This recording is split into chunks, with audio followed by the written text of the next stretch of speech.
Very good evening student and welcome back to the channel your classes.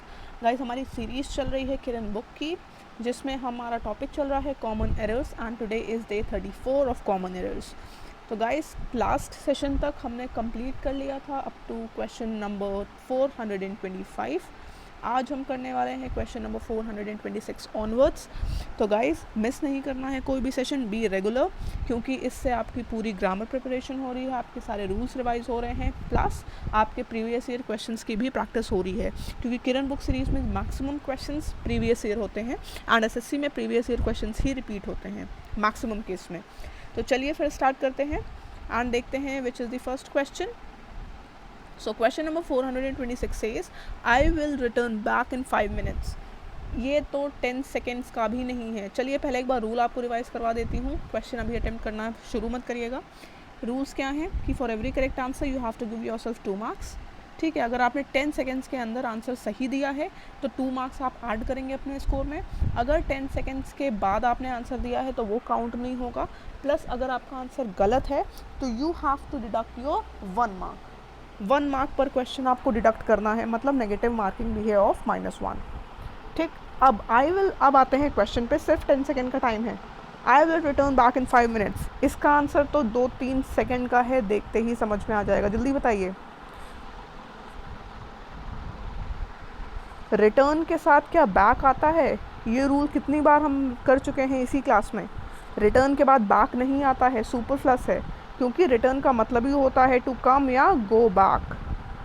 To come या go back होता है return का मतलब। ठीक है, तो फिर I will return in 5 minutes हो जाएगा, बैक हट जाएगा।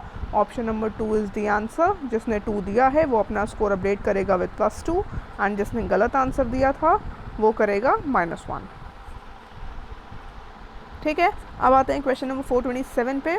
आइदर एन ऑफिसर और एन असिस्टेंट आर रिक्वायर्ड। जल्दी से आंसर दीजिए। क्वेश्चन इतने सिंपल हैं कि 10 सेकेंड भी मैं ज़्यादा ही दे रही हूँ पर क्वेश्चन।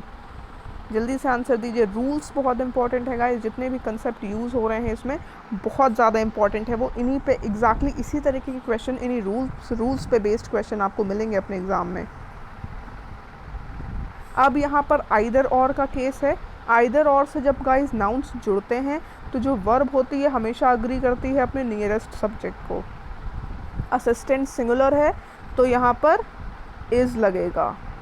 तो आइदर एन ऑफिसर और an assistant is required. So option number 3 is the correct answer. ठीक, अब आते हैं क्वेश्चन नंबर 428 पे। I have seen him yesterday. कितने सिंपल क्वेश्चन हैं ये, जल्दी से बताइए 428 का। लेकिन सारे क्वेश्चन सिंपल नहीं होंगे, लेकिन फ़िलहाल इसके आंसर्स तो जल्दी आने चाहिए। 428 का आंसर बताइए। अब यस्टरडे है इसमें, मतलब कि पास्ट इवेंट है। पास्ट इवेंट में हम कौन सा टेंस यूज़ करते हैं? पास्ट टेंस यूज़ करते हैं। जब पता ही है सिंपली यस्टरडे लिखा है, पास्ट टाइम की बात हो रही है, तो क्या past tense, simple past tense use होगा। I saw him yesterday. ठीक है, so option number 2 is the correct answer. Score अपने नोटबुक पे अपडेट करते रहिएगा, अपडेट करते चलिए अपना स्कोर। ठीक है, फिर नेक्स्ट क्वेश्चन है 429। Being a rainy day we didn't go out. Question बहुत इंपॉर्टेंट है ये वाला। कंसेप्ट एक बार हमारी क्लास में पहले भी आ चुका है ये वाला। रेगुलर स्टूडेंट्स को पता होगा क्या आंसर है, अभी कल के ही सेशन में आया था ऐसा question. Being a rainy day we didn't go out. अब यहाँ पर अगर इस क्वेश्चन को पढ़ें तो समझ में क्या आ रहा है? Being a rainy day we didn't go out, ये बीइंग यहाँ पर वी के लिए यूज़ हो रहा है, जो जिससे कि सेंस बिल्कुल गलत हो जा रहा है। तो ये इसके लिए कि सही सेंस हमारा स्टेटमेंट दे, हमको बीइंग के पहले एक प्रोनाउन लगाना पड़ेगा, it.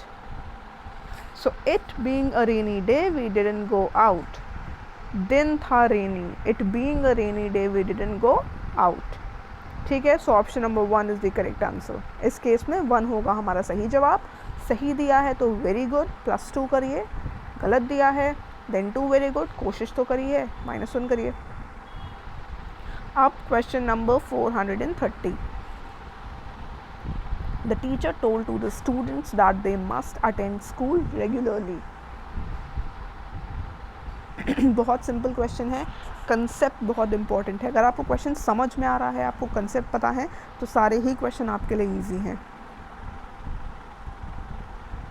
The teacher told to the students that they must attend school regularly. छोटा सा सिंपल सा रूल है गाइस, टोल्ड के बाद कभी भी प्रपोजिशन टू नहीं आता है। सिर्फ आपको याद रखना है, कोई टिपिकल स्ट्रक्चर कुछ नहीं बता रही हूँ, सिर्फ आपको याद रखना है कि टोल्ड के बाद प्रपोजिशन टू नहीं आता है। जहाँ भी दिखा मतलब एरर है। So option number 1 is the answer. ठीक है, ऑप्शन नंबर 1 आंसर है। अकॉर्डिंगली अपना स्कोर कर लीजिएगा अपडेट। फिर आते हैं नेक्स्ट क्वेश्चन पे 431। Modern youth pay more attention to seeing films than to read books. जल्दी से आंसर करिए।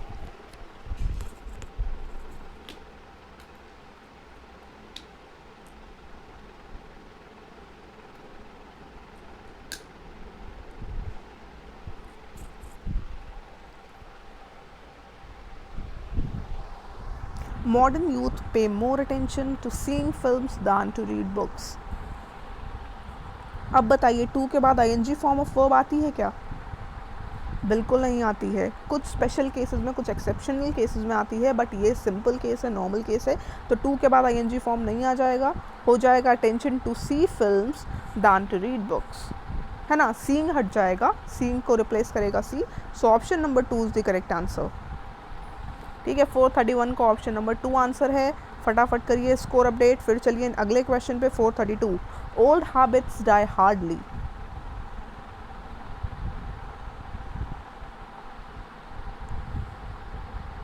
मतलब समझिए क्या कह रहा है, ओल्ड हैबिट्स डाई हार्डली। अब मैं बता दूं गाइस कि यहाँ पर गलती है ऑप्शन नंबर 3 में। हार्डली यूज़ नहीं होगा, हार्ड यूज़ होगा। अब आप बोलेंगे कि मैम डाई एक वर्ब है, तो वर्ब को मॉडिफाई करता है एडवर्ब, लेकिन हार्ड एक एडवर्ब की तरह भी यूज़ होता है। So old habits die hard. Hard और हार्डली में डिफरेंस ये है कि हार्डली का मतलब होता है नेग्लिजिबल, ना के बराबर, है ना।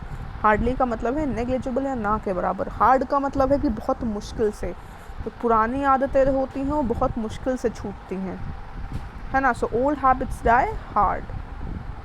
Option number 3 is the answer. ठीक है, कोई कन्फ्यूजन है तो पूछ लीजिएगा। ऑप्शन नंबर 3 आंसर है। स्कोर अपना अपडेट करिए अकॉर्डिंगली फटाफट। फिर आते हैं क्वेश्चन नंबर 433 पे। I have been studying since 4 hours. बहुत इंपॉर्टेंट कंसेप्ट है इस क्वेश्चन का भी, बहुत क्वेश्चन आते हैं इससे। I have been studying since 4 hours. Simple सा रूल है कि फॉर यूज़ होता है फॉर पीरियड ऑफ टाइम, ठीक है, और सिंस यूज़ होता है for a point of time. सिर्फ ये याद रखनी है, दो चीज़ें कहीं पर नोट कर लीजिए। For is use for a period of time and since is use for a point of time. And 4 घंटे ये तो एक टाइम पीरियड है ना, तो सिंस को रिप्लेस करेगा कौन? For. I have been studying for 4 hours. मैं 4 घंटे से पढ़ रहा हूँ। ठीक, so option number 3 is the correct answer. 3 है, तो अगर सही आंसर दे दिया था 10 सेकेंड्स के अंदर +2 कर लीजिएगा, गलत था तो कोई बात नहीं, -1 करिए। फिर आते हैं क्वेश्चन नंबर 434 पे। If he had walk fast enough he will get the bus.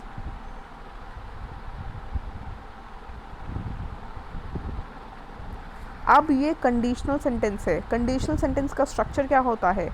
If के बाद टेंस लगता है पास्ट परफेक्ट, है ना। If someone had done something, something would have happened। जो दूसरा क्लॉज होता है डिपेंडेंट क्लॉज होता है, उसमें विल की जगह पर आता है वुड हैव। ये है हमारे कंडीशनल सेंटेंसेस का structure. So if he had walk बिल्कुल सही है। फास्ट इनफ, अगर वो तेज़ चलता तो वो बस उसको मिल जाती। He would have got the बस। गेट की जगह क्या हो जाएगा? गॉट हो जाएगा। विल गेट की जगह हो जाएगा वुड हैव गॉट दी बस। सो एरर किस में है? पार्ट 3 में है। Option number 3 is the correct answer. ठीक है, कोई कन्फ्यूजन हो तो कमेंट करके पूछिए। फिर आते हैं क्वेश्चन नंबर 435 पे। Speakers after speakers came on the stage to perform. Concept बहुत इंपॉर्टेंट है। आपको लग रहा है कोई कंसेप्ट जो आपको नहीं पता है तो वो नोटबुक बना लीजिए हमारे डेली सेशन की, क्योंकि लाइन से रेगुलर चल रहे हैं सारे सेशन। हमने 1 से स्टार्ट किया था, अब हम पहुंच चुके हैं 435 फ़िलहाल कर रहे हैं। तो इतने क्वेश्चंस हो चुके हैं। अब सोचिए जो रेगुलर स्टूडेंट है उनको कितने रूल्स पता चल चुके हैं। सो अगर आपने आज से ही ज्वाइन किया है कोई बात नहीं, अभी 1000 या 1500 कुछ क्वेश्चंस हमें करने हैं, तो आप नोटबुक बनाइए, जो रूल आपको लगे कि नया है, कुछ नया आपने सीखा, तो उस रूल को आप नोट डाउन कर लीजिए। ठीक है, आपके खुद के सेल्फ मेड नोट्स होंगे वो। अब स्पीकर्स आफ्टर स्पीकर्स, जब भी गाइस नाउन रिपीट होता है, ठीक है, नाउन आफ्टर नाउन के फॉर्म में जब नाउन रिपीट होता है तो हमेशा सिंगुलर होता है, याद रखिएगा। जब भी नाउन आफ्टर नाउन के फॉर्म में कोई नाउन रिपीट होता है तो हमेशा सिंगुलर फॉर्म होना चाहिए। तो क्या आएगा यहाँ पर? स्पीकर आफ्टर स्पीकर, एस हट जाएगा, speaker after speaker came on the stage to perform. Option number 1 is the answer. ठीक है, स्कोर अपडेट करिए, जिसने सही दिया था +2, जिसने गलत दिया था -1। अब चलते हैं क्वेश्चन नंबर 436 पे। The vice chancellor wants all vacancies to be filled up. बहुत अच्छा क्वेश्चन है, बहुत इंपॉर्टेंट क्वेश्चन है ये वाला। The vice chancellor wants all vacancies to be filled up. अब ध्यान से समझना है, फिल्ड अप यूज़ नहीं होगा। फिल्ड अप का मतलब होता है किसी चीज़ को पूरी तरीके से भर देना। जैसे यू आर फिलिंग बॉटल, गर्मी आ रही है, बॉटल्स तो आप फिल करते होंगे घर में, बॉटल को पूरा ऊपर तरीके से फिल कर देना कि बस पानी गिरने वाला है उसके बाहर, तो उसको बोला you filled up the bottle, है ना। एंड फिल्ड का मतलब होता है, सिर्फ फिल का मतलब होता है किसी को अपॉइंट करना, है ना। फिल का एक मीनिंग होता है किसी को अपॉइंट करना। So the vice chancellor wants all vacancies to be filled. यहाँ पे फिल्ड अप नहीं आएगा, फिल्ड आएगा। क्लियर है? समझ में आया? डिफरेंस समझ में आया? डिफरेंस लिख लीजिएगा, कहीं नोट कर लीजिएगा। ठीक, so option number 3 is the answer. ठीक है, नेक्स्ट क्वेश्चन है 437। In world of earth one has to be compete for almost everything.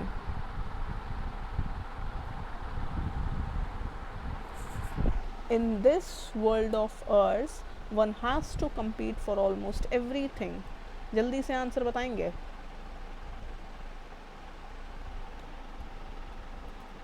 क्या आंसर होना चाहिए इसका?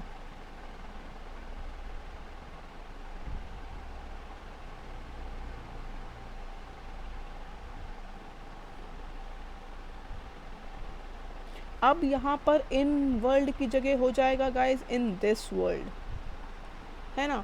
जब भी किसी ऐसी सिचुएशन की बात हो रही है जो अभी भी कंटिन्यू कर रही है, जैसे हमारी इस दुनिया में, आप हिंदी में मीनिंग समझिए, in this world of earth one has to compete for almost everything. हमारी इस दुनिया में हमें हर चीज़ के लिए कम्पीट करना है ना। So the corrected statement should be in this world of earth one has to compete for almost everything.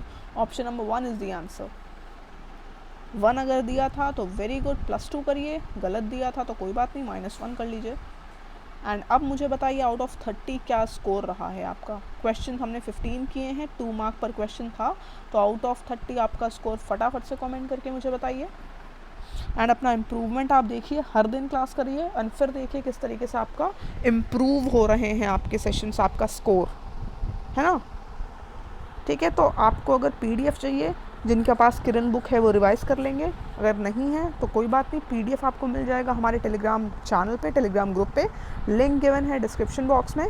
तो आपको सिर्फ लिंक पे जाना है, ग्रुप ज्वाइन करना है, वहाँ से डेली बेसिस पे आपको free of cost PDF available हो जाएंगे। ठीक है, एंड प्लस गाइज आपको घर बैठे तैयारी करनी है एग्ज़ाम ओरिएंटेड क्वेश्चंस की, तो आपको डीजे बुक्स एक बार विज़िट ज़रूर करिए हमारे ऐप पे। डीजे बुक्स एक बार ध्यान से देखिएगा, आपको सब्जेक्ट वाइज, लेवल वाइज वहाँ पे हम प्रोवाइड करा रहे हैं। इस टाइम तो हमारा डिस्काउंट भी चल रहा है, ऑफ़र चल रहा है, बाय 10 अगर आप कोड यूज़ कर रहे हो तो आपको 10% का इंस्टेंट डिस्काउंट भी मिल रहा है। तो घर पे बैठ के self practice is very important. Her subject की आप पढ़ाई कर रहे हो, बहुत अच्छी बात है, लेकिन प्रैक्टिस नहीं करोगे तो वो चीज़ें आपको भूलती रहेंगी। सो प्रैक्टिस करने के लिए डीजे बुक्स देखिए। डीजे बुक्स के क्वेश्चन गाइज आपको बता दूं, वर्ड टू वर्ड हमारे SSC CGL एंड CHSL के एग्ज़ाम में आ चुके हैं। तो द बेस्ट वे यही है कि आप घर पे बैठिए एंड डीजे बुक से प्रिपरेशन करिए। ठीक है, तो फिर से बता रही हूँ, बाय 10 अगर आप कोड यूज़ कर लेते हैं तो आपको 10% का डिस्काउंट भी मिल जाता है। ठीक है, तब तक के लिए घर पे रहिए, stay home, stay safe and take care, bye bye.